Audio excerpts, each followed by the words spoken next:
Back অদ্ভুত গল্পের আজকে হচ্ছে 24 নম্বর এপিসোডে সবাইকে স্বাগতম জানাচ্ছি। তো বারবারের মতো আজকেও আপনাদের মাঝে চলে আসলাম নতুন একটা ভৌতিক ঘটনা নিয়ে। চলুন তাহলে বেশি বকবক না করে আজকের ভৌতিক ঘটনা শুরু করা যাক। আসলে এই ঘটনাটা আমি বলতে আসার আগেই আমি গল্পটা শুনে নিয়েছি একজনের কাছ থেকে। আসলে আজকের অদ্ভুত গল্পের ঘটনাটাও হবেও আজকে খুবই অদ্ভুত টাইপের। একটা ফ্যামিলি নিয়ে বলবো। ওই ফ্যামিলিতে দুইটা ভাই ছিল। ছোট্টবেলায় তাদের মা মারা যায়। তো তাদের মা মারা যাওয়ার পর থেকে তাদের বাড়ি একটা চাকরানি ছিল। তারা দুই ভাই, এক ভাইয়ের নাম হচ্ছে হাসান, আরেক ভাইয়ের নাম হচ্ছে হুসাইন। তো এরা দুই ভাইকে ওর মা মারা যাওয়ার পর থেকে ওদের বাসায় একটা চাকরানি ছিল। ওই চাকরানি তাদেরকে প্রচুর ভালোবাসতো, খুব ভালোবাসতো। তো চাকরানি এত ভালোবাসার পর, চাকরানি এত কেয়ার করার পর ওই হাসান হোসেনের আব্বু এই সব কিছু দেখে কেমন যেন হাসান হোসেনের আব্বুকে খুব পছন্দ হয়ে যায় এই সব কিছু। তো এক পর্যায়ে হাসান হোসেনের আব্বু তাকে বিয়ের জন্য প্রস্তাব দিল যে দেখো, আসলে আমাকে না তোমাকে খুব পছন্দ হয়েছে। আমি জানি যে আমার ছেলেমেয়ের প্রতি তোমার অনেক কেয়ার, আর এগুলো দেখে আমি তোমাকে খুবই লাইকও করি, আর এই জন্য আমি তোমাকে বিয়ে করতে চাই। তো এক পর্যায়ে চাকরানিও রাজি হয়ে গেল। তারপর দুই ফ্যামিলি থেকে আলাপ আলোচনা করে ফাইনালি তাদেরকে বিয়ে দিয়ে দেওয়া হয়। ওকে, তো এখন বিয়ে দেওয়ার পর যখন বিয়ে দেওয়ার পর ওদের একটা বাচ্চা হয়। তো ওই বাচ্চাটা হওয়ার পর ওই চাকরানির আসল রূপ দেখা যায়। যখনই ওর একটা বাচ্চা হলো তখনই সৎমায়ের পরিচয় দেওয়া শুরু হলো। তখনই ওই হাসান হোসেনের সাথে নির্যাতন শুরু হলো। তো ওর যে ছেলে হয়েছিল ওই ছেলের নাম রাখা হয়েছিল এনামুল। তো ওই ছেলের নাম এনামুল রাখার পর ওই এনামুলের উপর সমস্ত কেয়ার করা শুরু হয়ে গেল। আর এই হাসান হোসেনের প্রতি কোনো দরদ নাই, কেয়ার নাই, কিচ্ছু নাই। তো এক পর্যায়ে হাসান হোসেনকে দেখা শুরু করলো তার আরেকটা দাদা ছিল, সেই হাসান হোসেনের দেখতো। তো যাই হোক, হঠাৎ করে এরকমভাবে চলতে থাকে। তো হঠাৎ করে একটা ভয়ানক একটা কাহিনী ঘটে যায় ওদের পরিবারের সাথে। ওর যে ছেলে হয়েছিল এনামুলটা ছিল মদখোর। আস্তে আস্তে এরকমভাবে 25 বছর পর ওই ছেলেটা মানুষের মতো মানুষ হতে পারে নাই। সারাক্ষণ মদ, গাঁজা এগুলো খাইতো। তো এক পর্যায়ে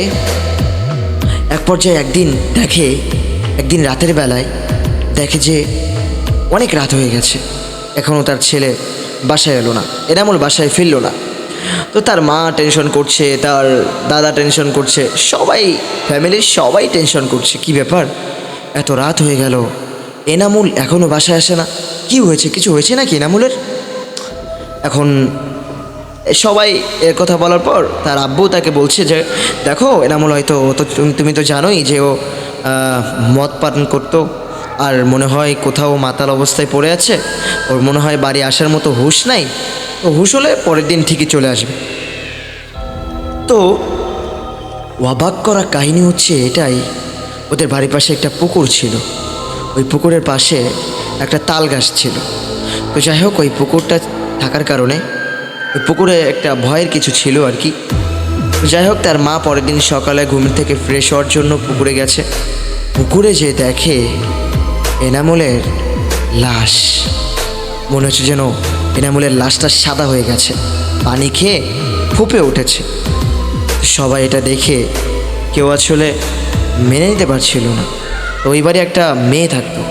ওই মেয়েটা ও মরে যাওয়াতে একটু একটু খুশি হয়, কারণ এতটা অশান্তি ভালো লাগে না। রোজ রোজ বাসায় আসতো মদ খেয়ে, এসে খারাপ ব্যবহার করতো। তো এগুলো থেকে তো বেঁচে গেল, এই জন্য একটু খুশি হলো। খুশি হওয়ার পর তো যাই হোক, এরকমভাবে কেটে যাওয়ার পর হাসান হোসেনও বড়ো হয়ে গেছে।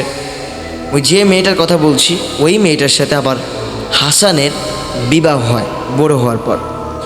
তো বিবাহ হওয়ার পর ওরা ভাবছে যে মনে হয় মাতাল অবস্থায় পানিতে পড়ে গেছে, এই অবস্থায় মনে হয় মৃত্যু হয়েছে, সবাই এটা ধারণা করে। তারপর ব্যাস এরকমটা হয়ে যায়। তারপর ওই যে একটা তাল গাছের কথা বলেছিলাম, ওই তাল গাছে ওটা তাল হয়েছে, তাল মানে পাকা তাল পেকে গেছে। তা পেকে যাওয়ার পর ভাবছে যে আমরা আজকে তাল পাড়তে যাব। তাল পাড়তে গেছে। তাল পাড়তে যাওয়ার পর তাল পাড়তে একটা ছেলে উঠেছে, তার ছোট ভাই হাসান উঠেছে। তো হাসান ওঠার পর উঠতে উঠতে কিছুক্ষণ পর হাসানকে কে যেন ফেলে দিল, কিংবা সবাই ভাবছে যে পড়ে গেছে হাসান। হাসান পড়ে যে আম গাছের সাথে বাড়ি খেয়েছে, বাড়ি খেয়ে নিচে পড়ে মারা গেছে। তো এভাবে নিজের চোখের সামনে নিজের ভাইয়ের মৃত্যু ও আসলে নিতে পারেনি, সহ্য করতে পারেনি। তো যাই হোক, এটা করার পর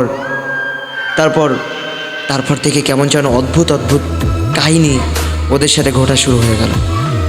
তো এইভাবে বেশ কয়দিন চলে গেল।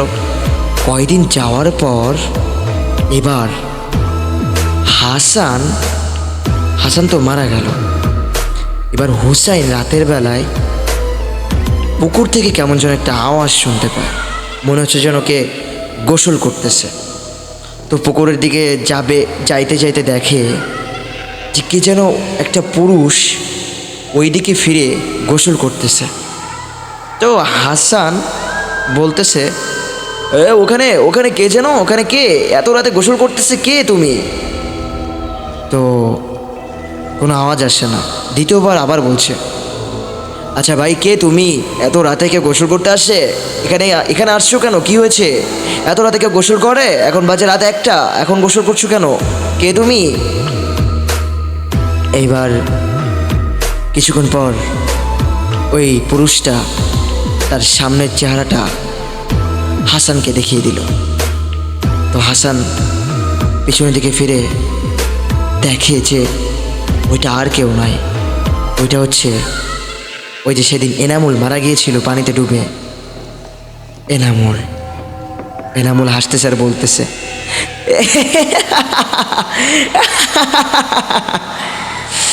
আজকে তুই বেঁচে গেলি, আজকে তুই বেঁচে গেলি। এ বলার পর এনামুল ভস্ম হয়ে গেল। তো ভস্ম হয়ে যাওয়ার পর তারপর কি হলো? তারপর হাসান ওইখান থেকে চলে আসলো। চলে আসার পর ওর পর থেকে হাসান খুব ভয় পেয়ে যায়। ফ্যামিলির সবাইকে জানিয়ে দিল, এমনকি হাসানের স্ত্রীকে জানিয়ে দিল, দেখো তুমি যখন বাইরে বেরোবে একা একা কখনো বেরিও না। সবাইকে জানিয়ে দিল। সবাই এই কথা শোনার পর, বিশেষ করে তার স্ত্রীকে যখন বলল, তখন তার স্ত্রীর চোখে মুখের দিকে তাকিয়ে দেখে তার স্ত্রীর চোখে মুখে একটা ভয় কাজ করছে। তো এক পর্যায়ে সেই দিন থেকে তার স্ত্রী একা একা বাইরে যেত না, কোথাও যেত না। তো একদিন হাসান তার ছেলে মেয়েদেরকে পড়াচ্ছিল। সেদিন আবার ঘরের ভিতরে তার স্ত্রী একা একা ছিল। তো হঠাৎ করে তাকিয়ে দেখে একটা কালো বিড়াল তার দরজার ভিতরে এসে খাটের ভিতরে ঢুকে গেল।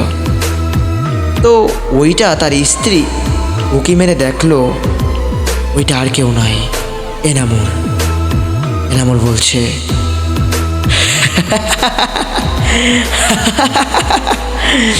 আজকে আমি তোকে ছাড়বো না। এরকমভাবে যখন বলল, তখন এক পর্যায়ে তার স্ত্রী চিৎকার দিল জোরে। চিৎকার দেওয়ার পর সবাই, হাসান চলে আসলো, তার বাচ্চারাও চলে আসলো, কি হয়েছে? তখন এক পর্যায়ে তার স্ত্রী ওইটা লুকালো, বলল যে আমার গায়ে একটা টিকটিকি বসেছিল, ওই জন্য আমি চিল্লাচ্ছিলাম, আসলে এটা টিকটিকি না।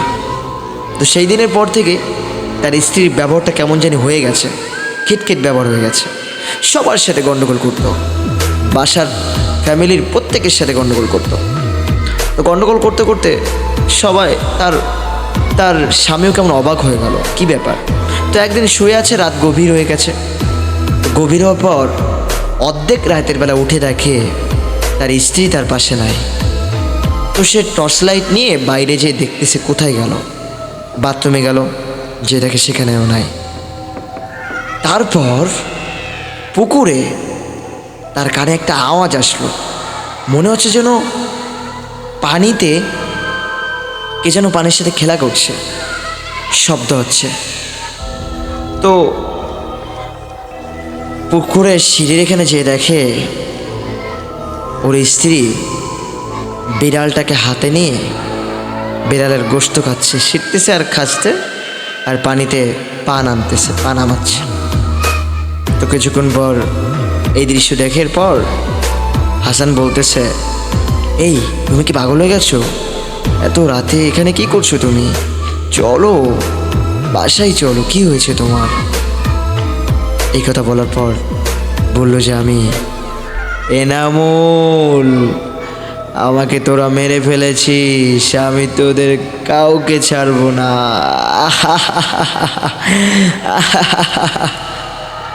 এরকমভাবে হাসছে। তো এনামুল এই কথা বলার পর হাসান একটু আল্লাহ করতেছে ভয়তে। করার পর কিছুক্ষণ পর দেখে যে তার স্ত্রী অজ্ঞান হয়ে পড়ে গেল। তার স্ত্রীকে আনলো, আনার পরে এইভাবে কিছুদিন যাওয়ার পর তার স্ত্রীকে নিয়ে একটা কবিরাজের ধারে গেল। কবিরাজের ধারে যাওয়ার পর তখন বলল, ওই জিনটা ভয় পেয়ে যায়, তখন চিল্লাপাল্লা শুরু হয়ে যায়। তখন ওই তার স্ত্রীকে কেউ ঠেকাতে রাখতে পারে না। তো তারপর কবিরাজটা এসে তার কপালে যখন একটা তাবিজ হলো, তারপর থেকে একটু শান্ত হলো। শান্ত হওয়ার পর এবার বলতেছে, কবিরাজ বলতেছে, এই তুই এই মেয়েটার গাড়ি কেন লেগেছিস? কি ক্ষতি করেছে মেয়েটা তোকে? তখন বলছে, এরা আমাকে মেরে ফেলেছে, এদের কাউকে আমি ছাড়বো না, এদের কাউকে আমি ছাড়বো না, কাউকে ছাড়বো না, এ বলছি।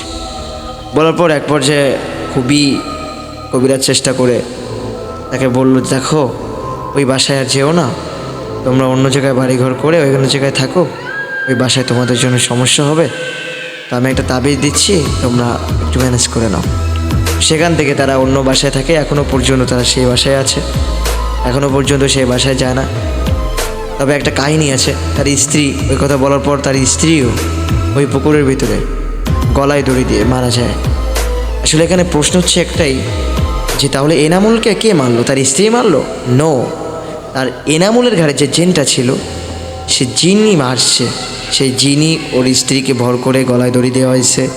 তো এক পর্যায়ে এখনও নাকি সেখানে দেখা যায় সেই বাসায় রাত যখন হয় ওখান থেকে ধোঁয়া বেরো হয়, সবাই দেখে, আর কে যেন দেখে যে ওই স্ত্রী রান্না করতেছে, এরকম দেখতে পায়। তো যাই হোক, আজকের এপিসোড ছিল এই পর্যন্ত। অবশ্যই কেমন লাগলো কমেন্ট করে জানাবেন। আজকের এপিসোডটা আপনাদের কাছে কেমন লেগেছে অবশ্যই জানাবেন। এখন আমি আপনাদের মাঝ থেকে বিদায় নিচ্ছি। ভালো থাকবেন সবাই, বাই বাই।